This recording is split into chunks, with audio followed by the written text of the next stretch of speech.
And we are live. Welcome to the Chicago Sully Show. It is Monday, December 1st, and the Bears are first place in the NFC. What a time to be alive. So in this episode, we're going to unpack the Bears' big win over the Eagles. We're going to talk in depth about how the Bears look, what the outlook for the year is. Now we have the biggest test behind us. We're also going to talk about a little bit of Hawks and Bulls, a little bit of college football. But without further ado, let's get into it. We start off with the Bears' incredible win over the Eagles on Friday. What an amazing 24-15 win. Even a few minutes left, 24-9. We all know it wasn't really that close. And we dominated that game. From start to finish, all 60 minutes. What a great effort by the Bears. That was the best game we've seen from them this year. And that really shows their true capabilities to be a Super Bowl caliber team. Now, we dominated the run game. We had over 280 yards on offense. 250 of those were between Swift and Monangai. What an incredible performance from those two. And the O-line, Ozzie Trapillo, fit into that starting role so well. Everyone on the offensive line deserves their credit. Having one of the best offensive lines in all football is such an important part of building a winning culture. And they imposed their will on that Philly defense. That Philly defensive line, one of the best in football. Jordan Davis, that whole entire defensive team on Philly deserves their credit. They're a great team. They are not the reason for the Eagles' struggles. But the Bears to push their will, to run the ball the way they did, that is a sign. That is just beauty. And where the Bears are at now, that is a great sign for potentially being the start of a playoff run. Because playoffs, having a great defense, which we'll talk into more during this episode, as well as having a great offensive line, having the ability to run the ball, that is so important. We talk about what makes a Super Bowl caliber team. And for them to do that against this Eagle team on Friday, props to them. That's incredible. And I'm just that more confident about what the Bears can do looking into this last month of the season, hopefully these last 2.5 months. So I do want to talk about Caleb Williams. He excelled. Did have one bad turnover. We've seen that. Again, he's always going to try and make something out of nothing. He's always going to try and make the most out of play, which good for him. Again, he's a true baller, and with experience, he's only going to grow, develop, become better. But for him to play the way he did on Friday, again, that toss to Komet, get so many different plays throughout the game that we can talk more through, but overall, fantastic performance by him. And his offensive line, I cannot say enough great things about them. As much as we harped on them earlier, they are the key fundamental for the team's success today. And on the defensive side, Nahshon Wright, during the tush push, again, tush push is a play that's going to be banned because it's an unfair advantage. And for the Bears to stop it the way they did, for Nahshon Wright to go in there, strip the ball, get a turnover after Caleb threw that pick, what a big moment in that game. Nahshon Wright, who's on a 1-year contract, less than $2 million, who we took on a flyer. For him to be having the year he's having, for him to have a play that big in that moment, he's just earned to be, and he hopefully is a Bear for life, man. That man is incredible, and he is playing his tail off. Props to him. Yeah, Kevin Byard, great pick as well. He now leads the league with 6 interceptions on the year. He's a stud. And he was an all-pro player in 2017, 2021, now 2025. He's heading that direction, so he's incredible. And to have Jalen Johnson back in that secondary, man, what a key addition that is. And he's still working his way into it. And he's going to become more in game shape as the games progress here, but man, I feel so great about where this team is at. This is incredible. It's also worth noting we stopped the run, which is a huge key. Saquon Barkley only had 56 yards of rushing against the Bears on Friday. That was below season average, which we saw where he was last year, where he is this year. Again, part of it maybe the Eagles' offense, sure, but the way the Bears stopped him was just so amazing. Props to the Bears' defense. And all around was such a great performance. So there's just so much positivity going into this rivalry week against the Packers. The 9-3, first place Chicago Bears. And I'm not saying first place in the NFC North. I'm saying first place in the National Football Conference, in the NFC. Where the Bears are at now, they're electric, they're elite. It's time to start putting some respect on their name. I will admit, I'll be the first to say, after that 0-2 start, the expectations were settled a little bit where I had trusted the long-term vision, but for this year, given the schedule, didn't want to have too high of aspirations. But Ben Johnson, man, Mayor Ben Johnson. The man, the myth, the legend. He is worth every penny of that contract. Bears went out, got a big hire, and it's paying dividends for this team. Ben Johnson's elite, better than advertised. He's a leader of men. And you see these post-game press conferences, good, better, best, never let it rest. To see the team rally behind him is just so energizing. It's just so fantastic to see. Again, it's a testament to him. It's a testament to Dennis Allen, to this culture they've built. Ryan Poles, shout out to him. And also ownership. The Bears ownership deserves credit as well for paying a head coach the salary that Ben Johnson deserves. Whereas in years past, you've seen our ownership be a little more reserved, not willing to want to pay top caliber dollar for top caliber talent. But for them to take a chance on Ben Johnson, for it to pay off the way it did, man, it's just incredible to see. We're blessed to be a Bears fan. What a time to be alive here. It is worth noting that with Ben Johnson, post-game shirtless, Wiener Circle is giving away free hot dogs on Tuesday again. So shout out Ben Johnson, tarps off, the true Mayor Johnson. What a great time to be a Bears fan. What a great time to be alive. And we're going to talk a lot more into rivalry week, because this week we've got the Packers in Green Bay. We're underdogs again. No one wants to believe in us. That's okay. But the first place Chicago Bears, we believe in our team. This city, we believe in the Chicago Bears. And let me tell you, the best is still to come. Last Friday's game was incredible. It was awesome. The best is still to come. This culture is here. Ben Johnson's here. Caleb Williams is here. Man, what a great time to be a Bears fan. I'm just so excited for what's to come here. So, on that note, we're going to break down the Packer game in a little more detail later in the week. For now, we'll touch on the Hawks and Bulls a little bit. So, Hawks, 1-2 week. They had 3 games at home. They did lose Wednesday's game in overtime. Friday was a tough loss. Sarblum in the net. Not going to act like that was the main reason for them losing, but it doesn't help. And then for them to come back, bounce back, get a big win on Sunday. The yard was getting a little chirpy with the Ducks players. We'll try to fill in some context down the road as we can, but for them to bounce back, get a big win here. I'm also doing a shot at the black jerseys. The alternate jerseys they wore on Friday and Sunday. Those are looking so clean, so nice. And the Blackhawks, they're a fun team.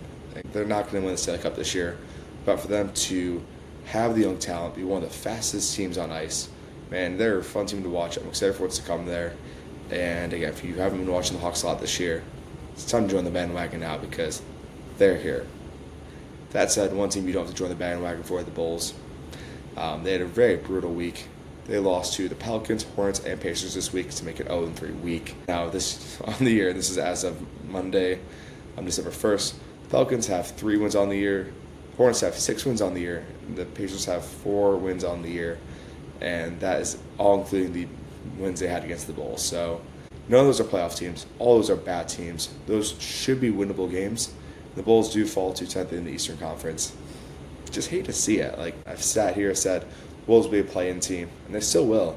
They're going to be in the play-in tournament. They're going to lose in one of the play-in games. They're not going anywhere. It's just sad to see them losing these games against these horrible teams that they should be beating. Yeah, at this point, again, I don't even know what to say here. Like, I will say the Bulls have fallen off a little bit since Kobe White came back from an injury.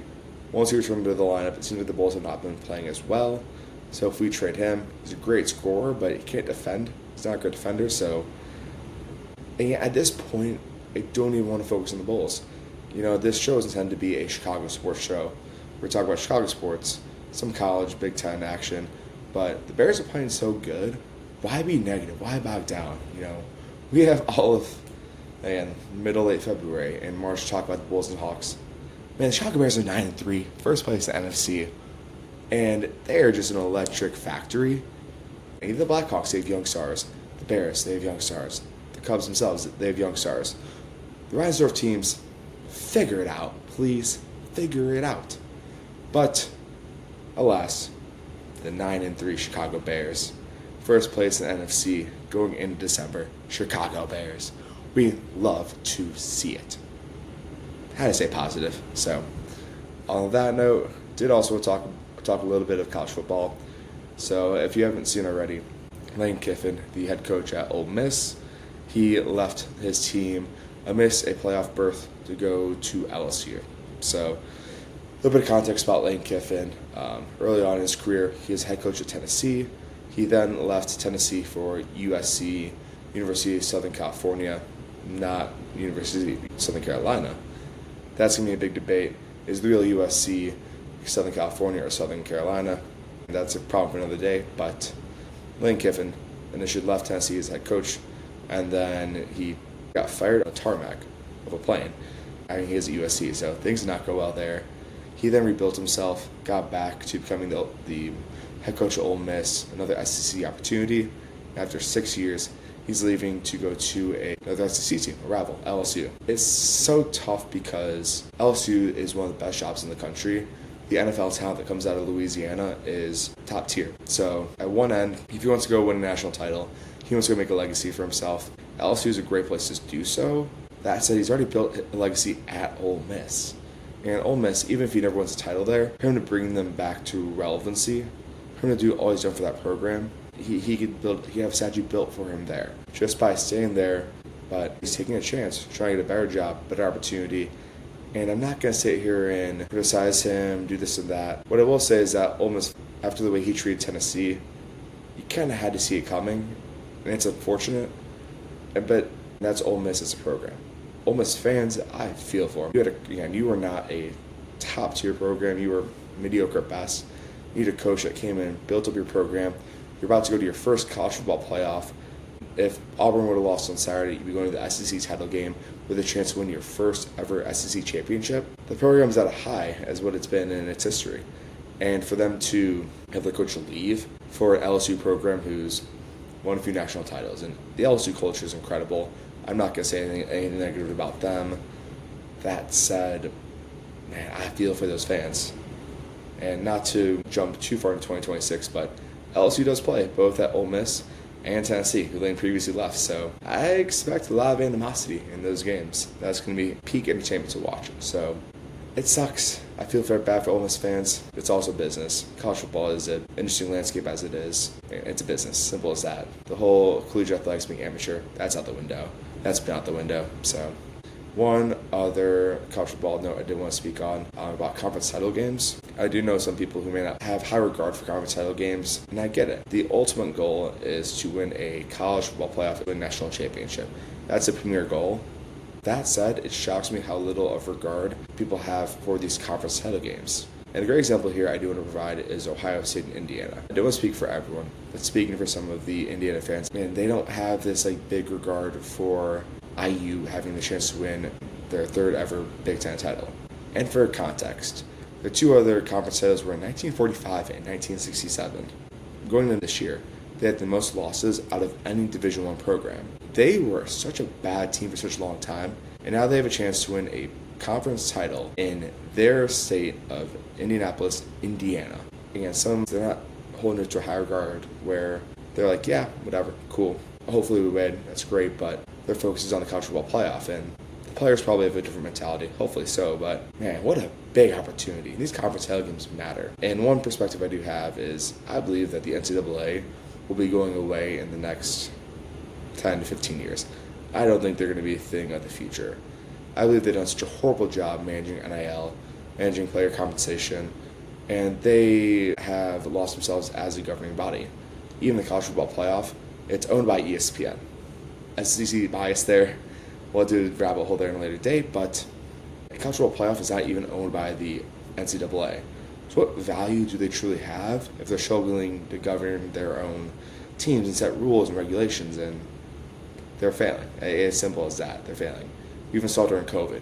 Each conference had their own rules and ways about going about it, where we saw the Big Ten having 8 games, not allowing fans, versus the SEC and ACC took a different approach there. And I was thinking that the ACC is going to go away in the next 10 years once that contract deal expires. I believe 2036. Don't quote me on that, but I ultimately see the Big Ten, the SEC, creating this power conference. And whatever happens with that, happens with that. But again, the NCAA is just in a horrible spot.